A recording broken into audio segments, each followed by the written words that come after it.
Why do you feel like you don't belong? You're in that meeting, that classroom, that spotlight, and a voice in your head screams, "They're going to find out you're a fake." Welcome to How to Build Confidence. When you feel like a fraud, this is about crushing imposter syndrome and owning your worth with actionable steps. You're not a fraud. You're human. And today, you're rewriting that story. Let's dive in. Picture this. You just got a promotion. Everyone's congratulating you, but instead of pride, you feel panic. I don't deserve this, you think. I'm not as good as they believe. Your heart races, your palms sweat. Sound familiar? That's imposter syndrome, and it's not just you. Studies show 70% of people feel it at some point, but here's the truth. You're not faking it. You're earning it, and you're about to prove it to yourself. First, let's unpack why you feel like a fraud. Your brain's wired to protect you, but it's overdoing it. Psychologists call it the Dunning-Kruger effect. The more you know, the less you think you know. You're hyper-aware of your flaws, but blind to your strengths. Meanwhile, your brain cherry-picks evidence to confirm you're not enough. Got a compliment? You dismiss it. Made a mistake? It's proof you're a failure.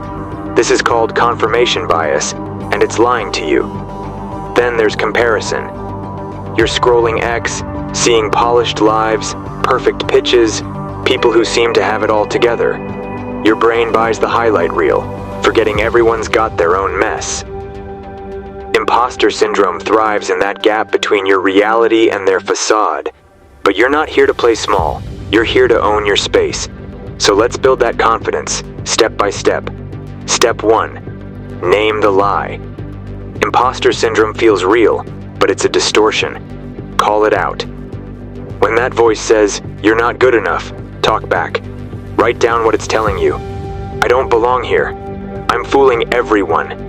Now, challenge it with evidence. List 3 things you've done well, big or small. That project you nailed. That time you helped a colleague. That skill you've honed. This is called cognitive restructuring, a psychology tool to rewire false beliefs. Your brain needs proof you're capable, so give it. Do this today. Grab a pen. Write the lie, then write the truth. Keep that list handy. Here's how to make it stick. Every night, jot down 1 win from your day. Maybe you spoke up in a meeting. Maybe you finished a task you dreaded. Doesn't matter how small. Write it. Over time, this builds a mental archive of competence. You're not pretending. You're collecting receipts. Start tonight. 1 win. Make it a habit. Step 2. Act as if. Confidence isn't a feeling. It's a behavior. You don't wait to feel confident to act. You act to feel confident. This is the fake it till you make it principle, backed by psychology. Amy Cuddy's research on power posing shows that how you carry yourself shapes how you feel. Stand tall, shoulders back, head up. Try it now. Stand like you own the room. Feel the shift? Your brain takes cues from your body. Do this before a big moment, a meeting, a pitch, a date. 2 minutes of power posing. It's not magic. It's neuroscience. Take it further. Act like the person you want to be. Need to speak up but feel shaky? Pretend you're the boldest person in the room. Ask the question. Share the idea. Each action builds what psychologists call self-efficacy, belief in your ability to succeed. Pick one situation this week where you feel like a fraud. Act against it. Say one thing you'd normally hold back. You're not faking it. You're training it. Step 3. Reframe failure. Impostor syndrome feeds on fear of screwing up. But failure isn't proof you're a fraud. It's proof you're trying. Carol Dweck's work on growth mindset shows that seeing challenges as learning opportunities builds resilience. Made a mistake? Don't hide. Ask, what can I learn? Bombed a presentation? Review it. What worked? What didn't? This shifts your brain from shame to growth. You're not a failure. You're a work in progress. Here's the practical move. Create a failure log. Sounds grim, but it's powerful. When something goes wrong, write it down. What happened?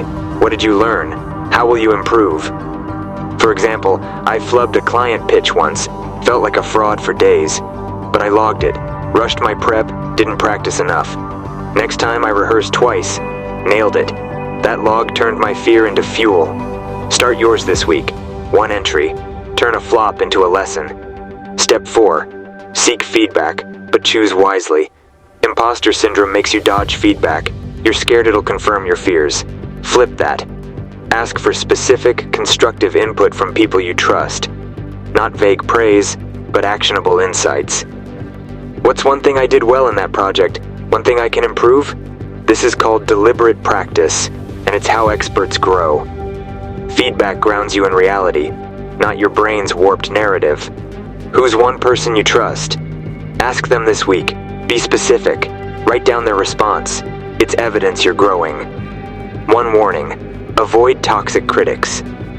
Some people project their own insecurities. Stick to mentors, colleagues, or friends who see your potential, but keep it real.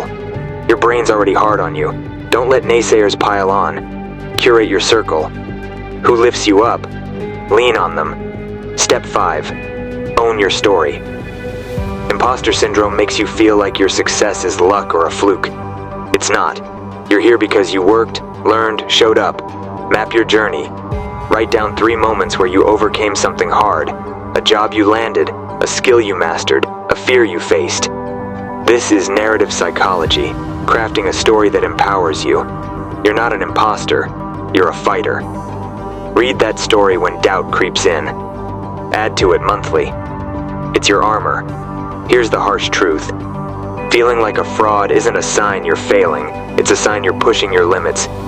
Imposter syndrome hits hardest when you're growing, daring, reaching. That's not weakness, it's courage. But you can't just wish it away. You've got the tools now. Name the lie, act as if, reframe failure, seek feedback, own your story. Pick one. Start today. Maybe it's writing that first win tonight. Maybe it's power posing before your next challenge. Small steps build unshakable confidence. What's it going to be? Another day hiding from your potential, or the day you start owning it? Close your eyes. See yourself a year from now, standing tall, speaking up, knowing your worth. That's not a dream. That's your future if you act. Open your eyes. Pick one step. Do it now. You're not a fraud, you're a force. If this struck a chord, hit that like button. Drop a comment. What's one step you're taking today? Subscribe for more psychology to unleash your potential. And watch this video next for 3 hacks to silence self-doubt. Don't hesitate. Click it now. Your confidence is waiting.